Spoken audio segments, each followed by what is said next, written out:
Well, hello everybody. How y'all doing today?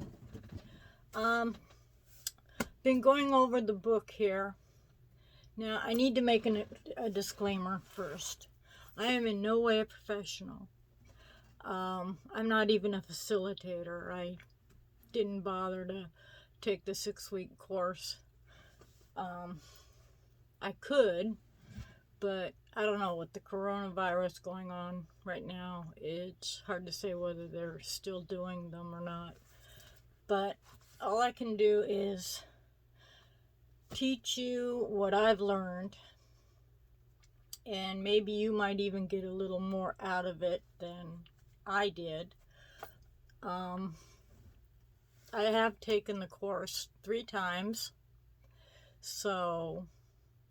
and I've got the book of handouts here, and going over it, I've decided that it would probably be best to just start at the beginning.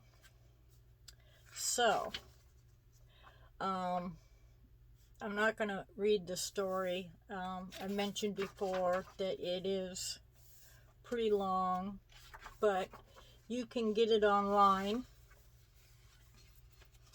and read it yourself, and I encourage that you do, because it is just a wonderful story.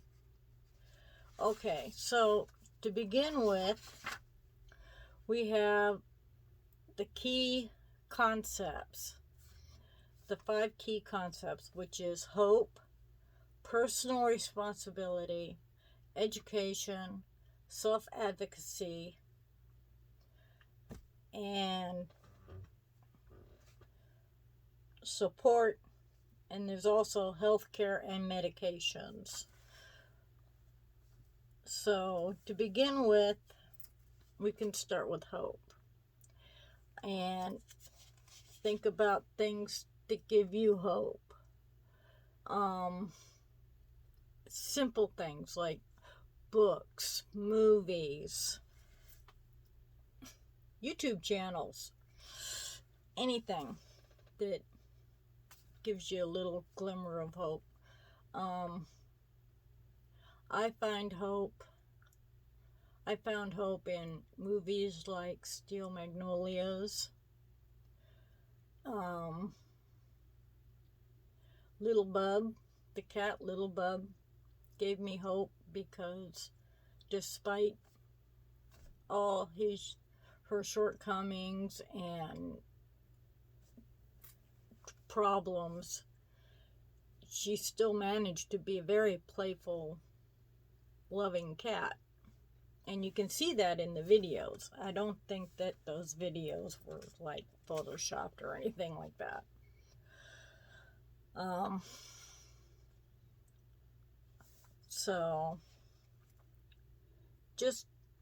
And one thing you can do is write a list of things that give you hope.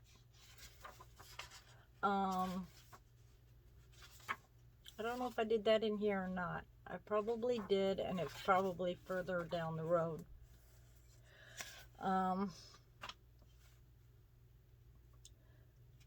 So, yeah, that's what you do for hope. When you're feeling down, you start to think, you can look at this list of things that give you hope. If it's a book and you have it, read it.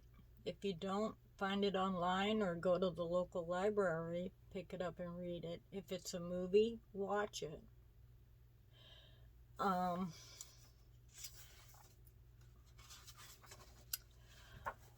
So, yeah.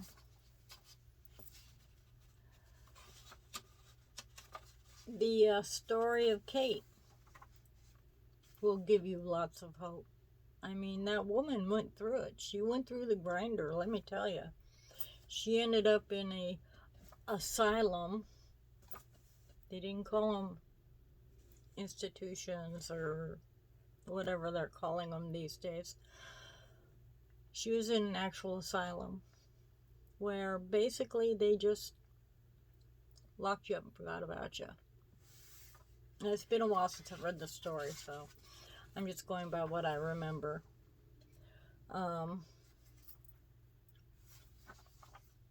But she made it out of there by helping herself, by talking with other patients. And she got out of there and she continued on talking with other people and keeping in touch with everybody.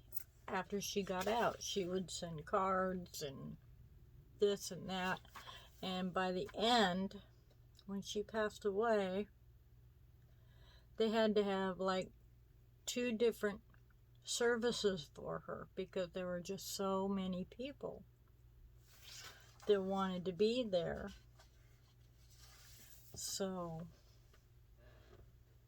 that gives you hope for recovery right there. I mean, she can do it. Anybody can do it. I try to look at myself because I've been through my share of trials and tribulations. And I feel at this point that I'm not well, but I'm well enough to do this. I spent years locked up in my house by myself. I'm locked up now pretty much because of the COVID, but it's a whole different story this time around. Before I put myself there, I was agoraphobic and I think I stayed there for like 2 or 3 years. I didn't leave the house. But through years of therapy and support from my peers, I think I can safely say that I'm doing okay. I finally am on the right medication. I'm sticking to my medication. So I think I can consider myself a survivor story. Next on the list is personal responsibility. Now, I touched a little bit on this before when I said that I wasn't quite ready to talk about it because I have, like anybody else, we have good days, we have bad days. On a good day, it's easy. Bad day, not so much. But like my personal responsibilities is that I take my medication as prescribed. I take care of my household duties. I take care of my pets. I help take care of my other half. So, and I also, take care of my mental health by doing wellness tools. Continuing with my wellness tools, making sure that I'm staying on track and that don't let myself slide, because once you start, it's really hard to stop. So, and we'll get into that later.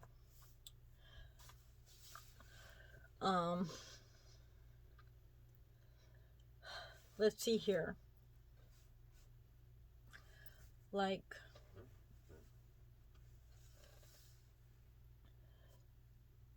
as far as your responsibility goes, you can't expect others to fix you if you feel you need fixing. This is something you have to do on your own.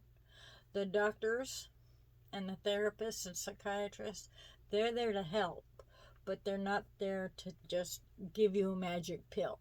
There is no such thing. It takes a lot of hard work and determination, and sometimes years. For me, it took years, but I spent a lot of years in denial. So,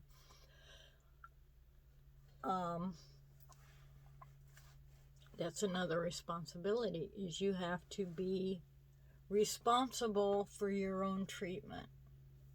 Like and that kind of goes hand in hand with self-advocacy. You have to be sure that you speak out for yourself. If something, a medication or therapy isn't working, it's your responsibility to speak up and say, this isn't working. I need something different.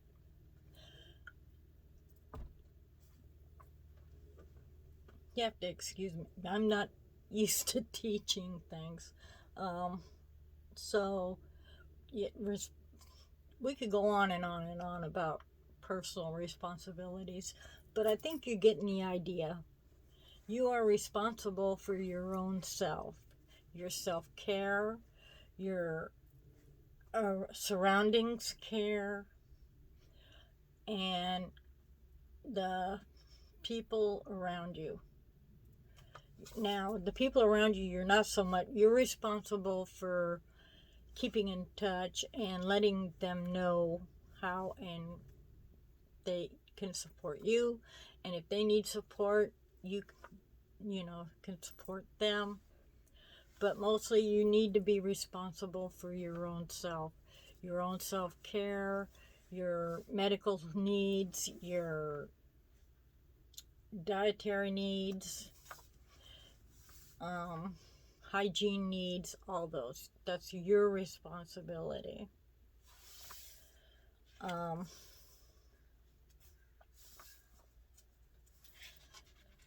So next, okay, this is from 4 years ago, and I did a couple of exercises here. One was tell a story about some of the ways you take responsibility in your own life. Here's an example.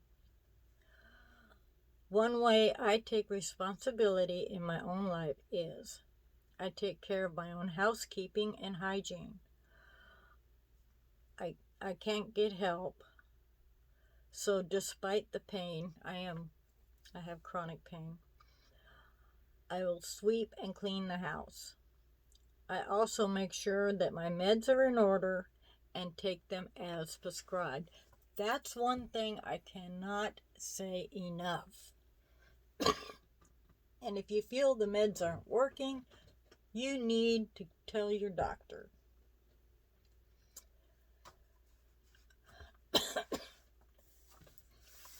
And some new way, what is something new that you are interested in doing? What is something new that you are interested in doing to take responsibility for your wellness and recovery? Here there's a multitude of things. I am interested in getting more exercise, and even a couple of pieces of equipment to get me started.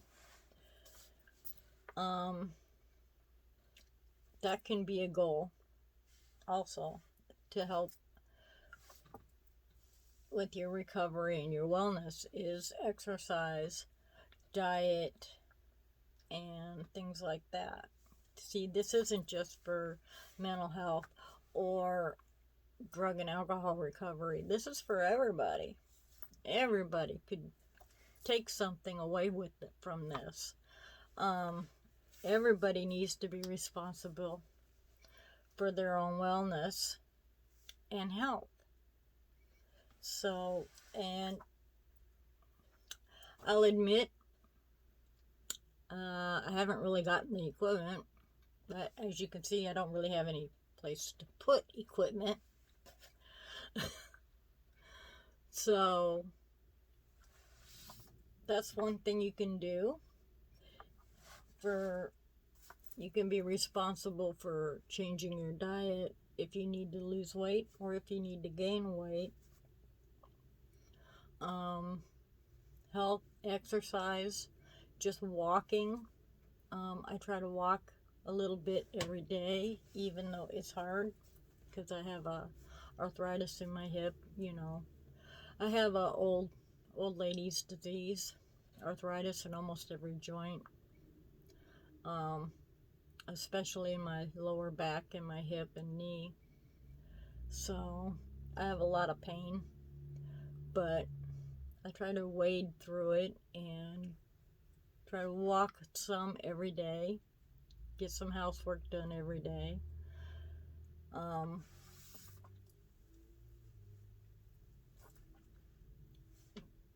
Keep my needs met, keep my medications in order, and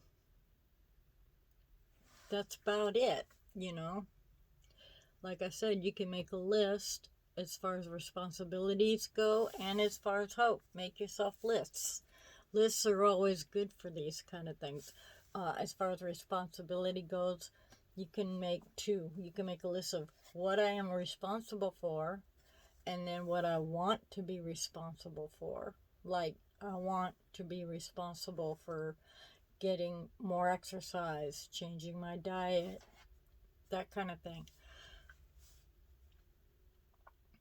Okay, and next we'll be doing education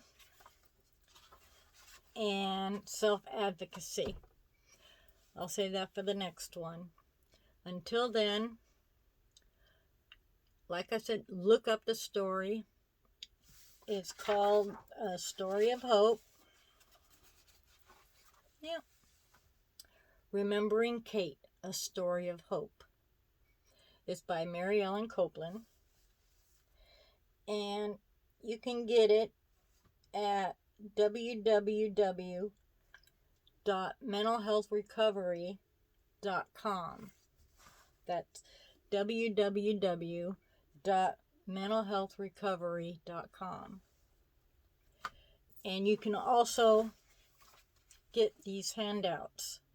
There's handouts in here. Now, the handouts are primarily made for groups, and it's a little hard to do groups right now. And I don't think I'd be able to do, well, I could do live, but I don't know how. So I'm not there yet. So right now I'm just going to give to you what I know and hope that you can learn from it. And I've really made a long video today. So I'm going to cut it short now, and I'll see you in the next one. Bye.